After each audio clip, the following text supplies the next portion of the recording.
Gimana menurut kalian? Apakah menjalani sebuah proses dalam bermain gamelan itu sulit?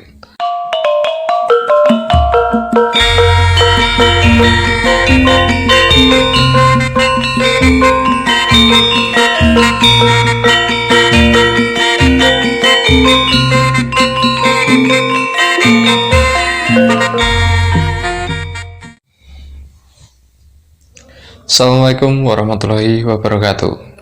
Selamat datang teman-teman di channel Cakra Manggala. Dan pada kesempatan kali ini aku mau berbagi tips cara belajar gamelan yang baik dan benar. Belajar gamelan dari nol sampai bisa itu membutuhkan waktu yang lumayan panjang. Jadi sebelum kalian memulai waktu untuk praktek belajar gamelan, alangkah baiknya kalian mengenal instrumen-instrumen gamelan terlebih dahulu. Itu langkah pertamanya. Jadi langkah pertama kalian harus mengenal instrumen gamelan. Terus supaya apa? Supaya ketika kalian bertemu dengan gamelan, kalian nggak bingung. Ketika kalian diarahkan, oh kamu harus nabuh saron. Saron itu yang mana? Kamu nggak akan bingung. Kamu harus nabuh kendang. Kendang itu yang mana? Kamu nggak bingung. Seperti itu. Itulah gunanya kamu mengenal instrumen-instrumen dalam gamelan. Itu yang pertama. Part kedua, kalian harus mengenal nada-nada di dalam gamelan.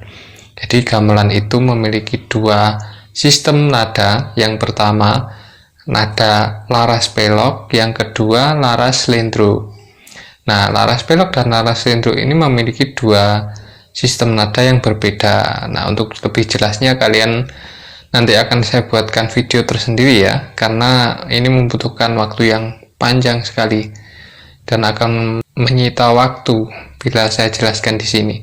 Yang jelas yang pertama tadi mengenal instrumennya, yang kedua mengenal sistem nadanya, kemudian yang ketiga kalian harus mengenal teknik-teknik terlebih dahulu. Nah, teknik ini ada banyak. Jadi setiap instrumen di dalam gamelan itu memiliki teknik yang berbeda-beda dengan pola tabuhan yang juga berbeda-beda di antara satu instrumen dan instrumen yang lainnya. Nah, setelah kalian mengenal ketiganya, barulah kalian bisa mulai praktek.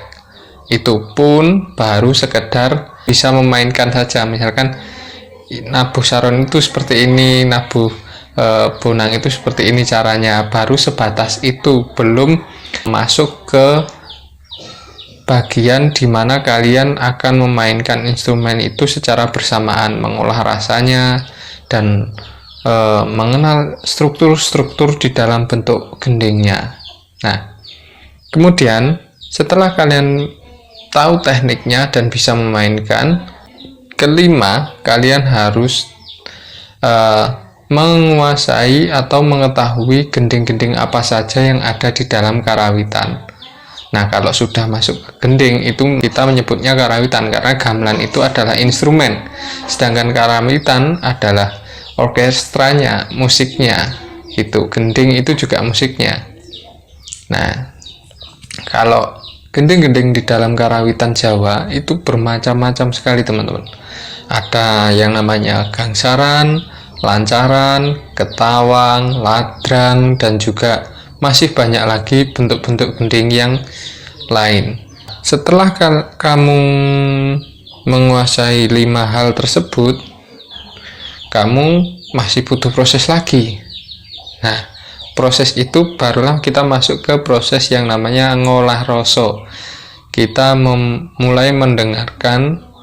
Setelah teknik sudah dikuasai, bisa memainkan, kita baru akan memulai sebuah pertunjukan karawitan yang masih mentah.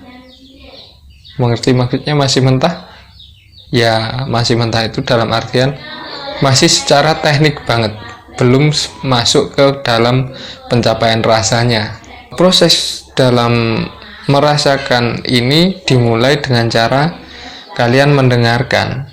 Jadi ketika kalian memainkan instrumen, kalian mendengarkan pola tabuhan atau pukulan instrumen yang lain. Apakah tabuhan kalian terlalu keras atau sudah selaras dengan instrumen-instrumen yang lain?